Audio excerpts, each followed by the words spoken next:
Аўтамагазіны Гомельскай вобласці абслугоўваюць больш за 1000 населеных пунктаў. Вадзіцель Васіль Марыніч за один рэйс праадольвае больш за 200 кіламетраў. У маршруце маланаселеныя вёскі, дзе няма стацыянарных магазінаў. Васіль прызнаецца, праца не з лёгкіх. Дарогі ў глыбінцы часам выпрабоўваюць і тэхніку, і чалавека на трываласць. Але сысці з дыстанцыі нельга. Стараемся справляться, но дело в том, что выхода в любом случае никакого нет. Надо ехать, людям надо везти продукты, как бы там ни было, хочешь, не хочешь, но надо ехать.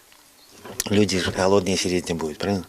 Один з прыпыначных пунктаў – вёска Тартак. Зараз тут пастаянна пражываюць усяго 8 чалавек. Аўтамагазін прыязджае 3 разы на тыдзень. Вяскоўцы ведаюць расклад і месца прыпынку, збіраюцца на кропцы задоўга да прыбыцця аўталаўкі. Привозят сюда все е.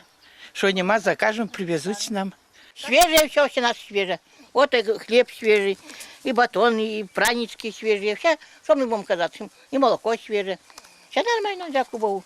Пакінуўшы вёску, перамяшчаемся ў населены пункт буйней. Менавіта сельская крама ў асноўным і асацыюецца са спажывецкай кааперацыяй. Аднак сучасны сельскі гандаль ужо мала нагадвае старыя сельпо з пыльнымі паліцамі і лічыльнікамі. Гэта сучасныя гандлёвыя кропкі.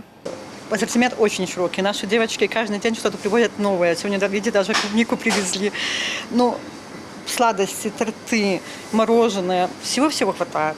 Свежая мясцовая ягода на прылаўках крам – заслуга нарыхтоўчых пунктаў. Кропак прыёму прадукцыі ў насельніцтва ў Лечырскім раёне 5. У сезон яны карыстаюцца попытам у мясцовых жыхароў. Для многіх гэта істотная прыбаўка да сямейнага бюджэту. Бліжэй да восені засекі запаўняюцца бульбай і гароднінай на зіму. А ранняя плодаахароднінная прадукцыя доўга не залежваецца. Адразу пасля прыёмкі яна аператыўна адпраўляецца ў продаж. На данный момент у нас сейчас идет заготовка ранней плодоовощной продукции, то есть капуста, огурцы, томаты. Уже мы приступили к этому, уже на наших торговых объектах она уже есть. Вот, и земляника садовая тоже мы уже приступили. Мы всегда принимаем, закупаем, и люди привыкли к этому. И для них, конечно, это удобно.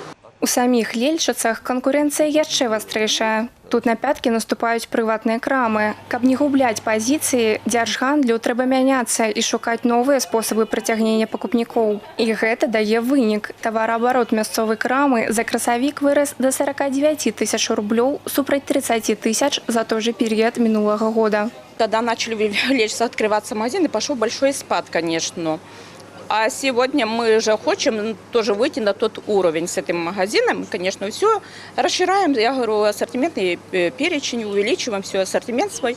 Поэтому людей заинтересовываем, вот только так заинтересовываем. Модернизация, логистика, борьба за рентабельность у аддальных районах пытанняў шмат, і кожнае патрабуе узважанага рашэння. Каб не страціць пакупніка, спажыўкааперацыя робіць стаўку на эксклюзіўнасць, тавары ўласнай вытворчасці і сувязь з мясцовымі нарыхтоўшчыкамі. Потребительская операция – это как замкнутый цикл, замкнутый процесс такой. Потребительская операция существует, и он заключается в том, что здесь мы заготавливаем продукцию, сельскохозяйственную продукцию в том числе, мы же ее перерабатываем, и мы эту продукцию реализуем. Значит, это тоже вот нас выделяет вот из этой общей цепочки наших партнеров. Дзяржаўны гандаль працягвае заставацца важным звяном у жыцці сельскай тэрыторыі, забяспечваць жыхароў неабходнымі таварамі і падтрымліваць мясцовую эканоміку. Гэта формула, дзе клопат пра людзей сустракаецца з эфектыўным менеджментам.